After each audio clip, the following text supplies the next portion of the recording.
Congressman Brad Wenstrup, welcome again to the Bill Cunningham Show. And Congressman, I know you got a vote coming up this afternoon real quick, but what's your first blush about what happened a few hours ago with trading Victor Boot for Brittany Griner?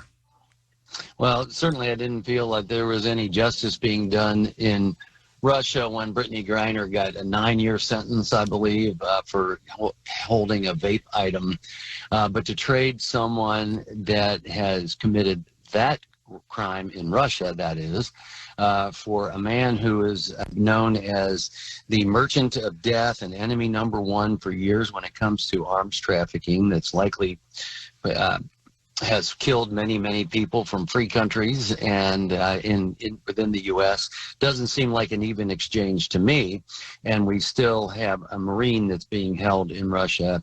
And to me, that's me even a little closer to the 1-for-1 that we may be talking about. But I think even 2-for-1, we still came up short by letting this guy go. But at the same time, I'm glad when anybody gets to come back home to the United States of America that's American and is being held, especially on charges that don't seem fair in any way, shape, or form.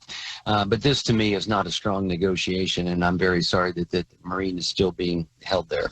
I kind of read, and I read a little bit about Victor Boot. I guess when the Soviet Union fell in 89 and 90, there was deal struck between Russian generals, at that point Soviet Union generals, and a lot of their friends. And what they would do is take literally Russian aircraft, Russian surface-to-air missiles, a whole of thousands of AK-47s, artillery pieces. In other words, all this excess military hardware. And they would give those to individuals like Victor Boot and a few dozen others, and they would fly around Africa mainly, and warlords, and they would sell for American dollars or gold surplus Russian arms that would be used by these African warlords to kill thousands and thousands of Africans, and this went on. And then when the money came back to Russia, according to the New York Times anyway, which I trust about a third of the time, the money would go to Vladimir Putin, or they'd go to Russian generals. In other words, and it kept going for years and years. And according to some, there were literally thousands and thousands of dead Africans because of what Victor Boot did. And secondly, the idea that a U.S. Marine, Paul Whelan, is languishing nearly 4 years, that it just is it doesn't smell right. And especially when I read about LeBron James doing the Macarena, and you have Brittany Griner's wife with Joe Biden this morning just feeling, and I have nothing about that. That's good. But do you think President Joe Biden struck a tough deal to get back Brittany Griner and get rid of Victor Boot, who killed thousands of Africans? Yeah, no, I don't think that was fair at all. And, so the Boot sold arms to clearly sanctioned human rights abusers. Angola, Liberia, Sierra Leone, Republic of Congo. And this has all been reported by Amnesty International, for one. This is the second time that Paul Whelan has been passed over. The last time was in April for a prisoner exchange. And as his family said, they put out a statement. And he says, how do you continue to survive day after day when you know that your government has failed twice to free you from a foreign prison? Look, this is an administration that put our military unnecessarily in harm's way by the way we left Afghanistan. Yeah. We paid the price for that. When you're in the military, you expect that your government is like, we're coming for you. Remember, no soldier left behind, right, et cetera, et cetera. Yeah. Well, he's a Marine. Same idea. We don't leave people behind, and we try to do everything that we can to get them out. It really bothers me to think that this guy, Victor Bout, is now out and being able to return to Russia. That's now being led, too, by a man who pretty much is in sync with what was the Soviet Union. Well, I can be politically incorrect. I'm not sure you can. So I'll say this, that just last week, the Russian parliament passed more restrictive laws on lesbian and gay relationships of one type or another. They are virulently angry at anyone who would be LGBTQ, et cetera, plus. And so when I read some of the commentaries out of Western Europe about what happened here, it appears that the snicker right now with Vladimir Putin is this, that kind of Brittany Griner represents America. African American, lots of tattoos, some metal on her face. She's gay, married to a woman, and they kind of see this as that is an American. An American is someone living, shall I say, an alternative lifestyle, and they did not want to give back to America a U.S. Marine. What they wanted to do was give back somebody, in their viewpoint, who was gay and married and tall and black with lots of ink all over her body, and that's their view of what America is. And that reminded me of the mistake the Japanese made on December 7th, 1941. They thought that by taking out the American military in Pearl Harbor, that all of a sudden Americans would surrender. Well, okay, and because Americans won't fight. And the view the Japanese Imperial Army had, Tojo, etc., about the American fighting man and woman is similar to what the Russian view is of our country today, that in their view, Brittany Griner represents the United States of America. Can I get some politically incorrect comment from you in that regard? Well, I mean, I think she represents a portion of America. I think that Mr. Whalen represents more of what America is about. You know, I just spent 25 years in the Army. I had my retirement ceremony yesterday. All I could do was talk about the wonderful people that serve this country and do that in a selfless way on behalf of all Americans, regardless of your orientation or whatever the case may be. We go out and defend America, and that's not the guy that we got back, and that's unfortunate. And you know what, again, if you want to put really the human value on all of this, even a 2-for-1 doesn't equate to what Victor Bout has done. According to the New York Times, they posted a story about an hour ago, as the Russian economy collapsed in the 1990s. Mr. Boot left the Russian military, put together a fleet of 60 planes, including many cargo planes not being used by the Russian military. And his shipping empire delivered guns, surface-to-air missiles, every conceivable Russian weapon to militants and terrorists around the world, especially in Africa.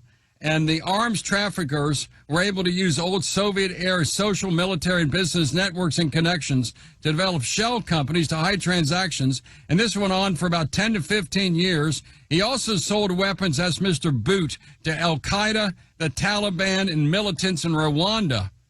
And so this was really the merch. So on one side of the table, you got Mr. Victor Boot, who benefited Vladimir Putin, who's a mass murderer, and he's a war criminal, getting all these monies out of al-Qaeda, getting all these monies out of the Taliban, all these monies out of the warlords. I think Nicolas Cage had a movie about this about 15 years ago. That was Victor Boot.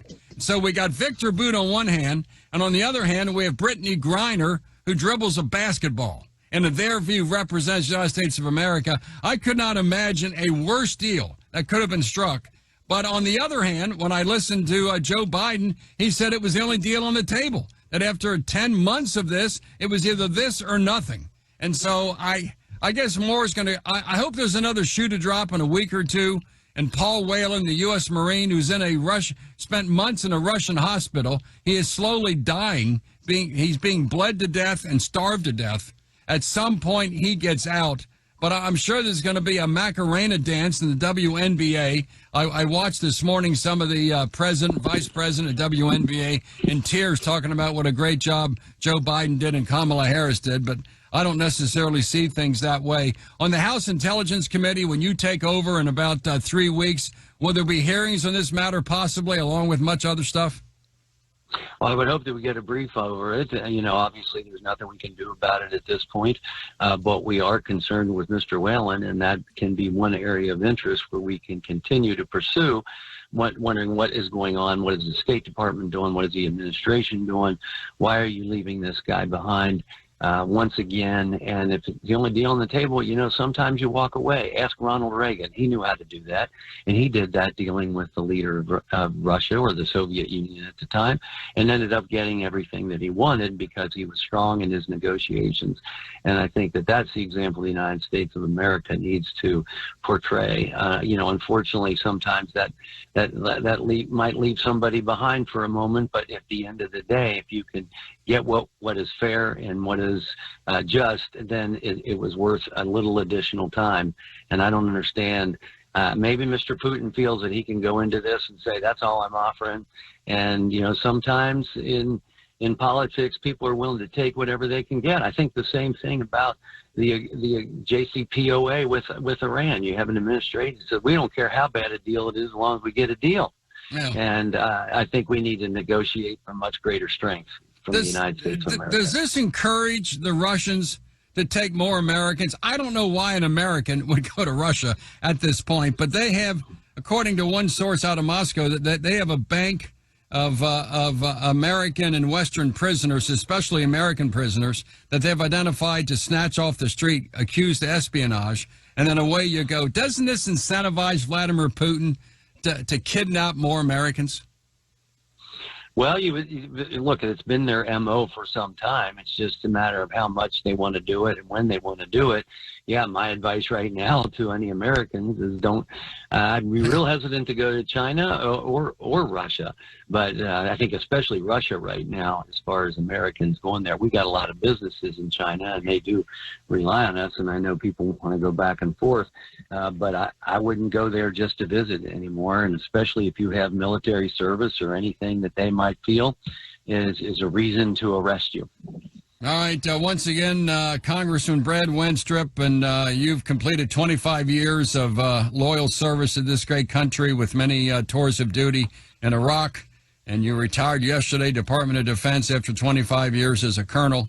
And thank you for your service. And I hope at some point we get back Paul Whelan. But much like when you encourage hostage takers to take more hostages, it doesn't solve the problem, it exacerbates it. And Vladimir Putin is a mass murderer and a war criminal. And the idea that he cares one twit about Brittany Griner or Paul Whelan would be a canard. He doesn't. But he did. He always promises those around him, I'll take care of you. And Victor Bout is now being taken care of. He'll be wined, dined, and pocket-lined when he lands in Moscow, and maybe get back to work killing Americans and killing Africans. But once again, Congressman Brad Wenstrup, thank you for coming on the Bill Cunningham Show this Thursday afternoon, and may you continue to have great success there in the Congress. Thanks, Bill. Thanks for raising the issue. Thank you. All right, Congressman Brad Wenstrup of the 2nd